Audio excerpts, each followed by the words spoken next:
പിതാവിന്റെയും പുത്രന്റെയും പരിശുദ്ധാത്മാവിന്റെയും നാമത്തിൽ ആമേൻ. ഇന്ന് ജൂലൈ 14 തിങ്കളാഴ്ച.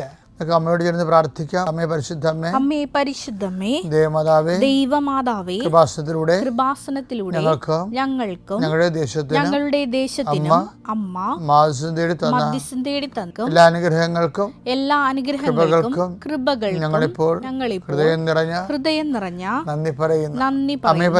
അമ്മേ പരിശുദ്ധമ്മേ, ദേവമാതാവേ, 2004 ഡിസംബർ 7 തീയതി ഉച്ചകഴിഞ്ഞ് 2:30 കൃപാസനത്തിൽ സംഭവിച്ച അമ്മയുടെ പ്രത്യക്ഷപ്പെടലിനെ കുറിച്ച് തിരുസഭയ്ക്ക് സമർപ്പിച്ചിരിക്കുന്ന പഠനരേഖകളുടെ സഭാത്മകമായ പഠനം ആരംഭിക്കുവാൻ ഞങ്ങൾ പ്രാർത്ഥിക്കുന്നു.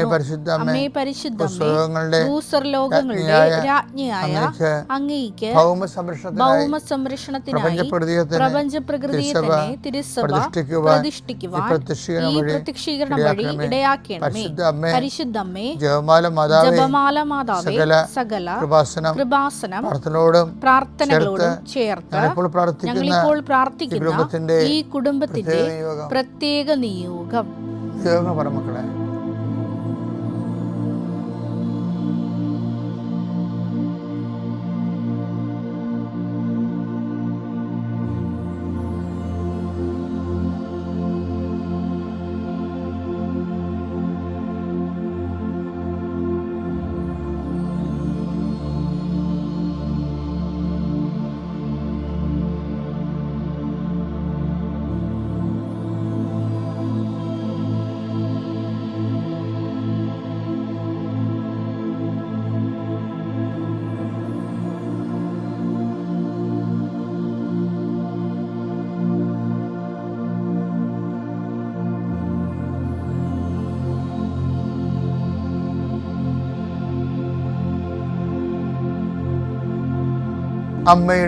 അമ്മയുടെ പ്രത്യക്ഷീകരണത്തിന്റെ ഈ അനുഗ്രഹവേളയിൽ ഞങ്ങൾക്ക് സാധിച്ചു തരുവാൻ കനിയണമേ.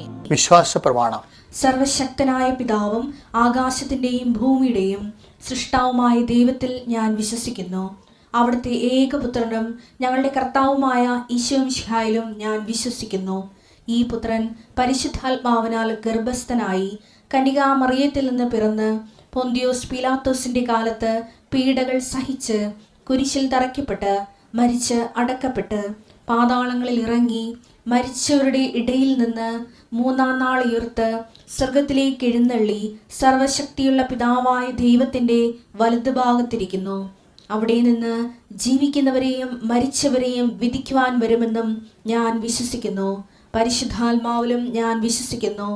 വിശുദ്ധ കത്തോലിക്കാ സഭയിലും പുണ്യവാന്മാരുടെ ഐക്യത്തിലും പാപങ്ങളുടെ മോചനത്തിലും ശരീരത്തിന്റെ ഉയർപ്പിലും നിത്യമായ ജീവിതത്തിലും ഞാൻ വിശ്വസിക്കുന്നു. ആമേൻ.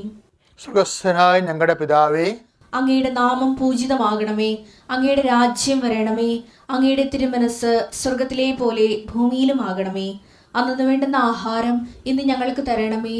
ഞങ്ങളോട് തെറ്റ് ചെയ്യുന്നവരോട് ഞങ്ങൾ ക്ഷമിക്കുന്നത് പോലെ ഞങ്ങളുടെ തെറ്റുകൾ ഞങ്ങളോടും ക്ഷമിക്കണമേ. ഞങ്ങളെ പ്രലോഭനത്തിൽ ഉൾപ്പെടുത്തരുതേ, തിന്മയിൽ ഞങ്ങൾ രക്ഷിക്കണമേ. ആമേൻ. നന്മ നിറഞ്ഞ മറിയമേ, സ്വസ്തി. കർത്താവ് അങ്ങയുടെ കൂടെ സ്ത്രീകളിൽ അങ്ങ് അനുഗ്രഹിക്കപ്പെട്ടവളാകുന്നു.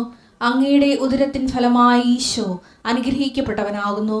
പരിശുദ്ധ മറിയമേ, തമ്പുരാന്റെ അമ്മേ, പാപികളായ ഞങ്ങൾക്ക് വേണ്ടി ഇപ്പോഴും ഞങ്ങളുടെ മരണസമയത്തും തമ്പുരാനോട് അപേക്ഷിക്കണമേ. ആമേൻ.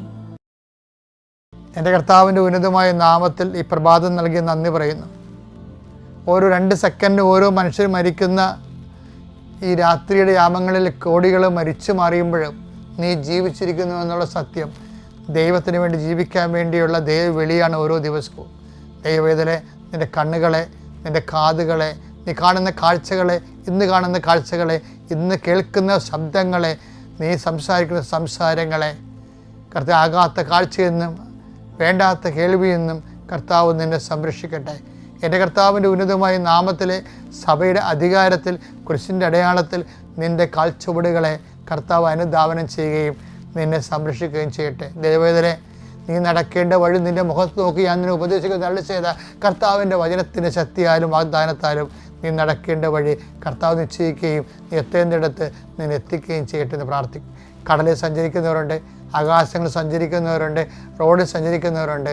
നീ സഞ്ചരിച്ച് നീ സുരക്ഷിതമായ ലക്ഷ്യങ്ങൾ എത്തിച്ചേരുന്നതിന് വേണ്ടി നിൻ്റെ കെറൂബുകളെ കൊണ്ട് കർത്താവ് നിന്നെ സംരക്ഷിക്കട്ടെ. പിതാവിൻ്റെയും പുത്രൻ്റെയും പരിശുദ്ധാത്മാവിൻ്റെയും നാമത്തിൽ ആമേൻ.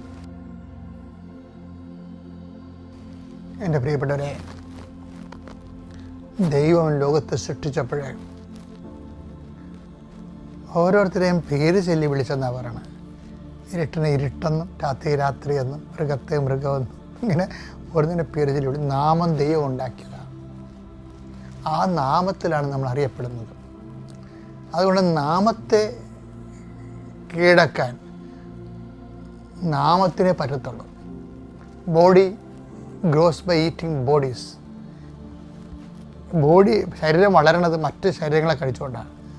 നമ്മൾ വളരണത് പച്ചക്കറിയും ചെടികളിലേക്ക് ശരീരം കഴിച്ചുകൊണ്ടല്ലേ.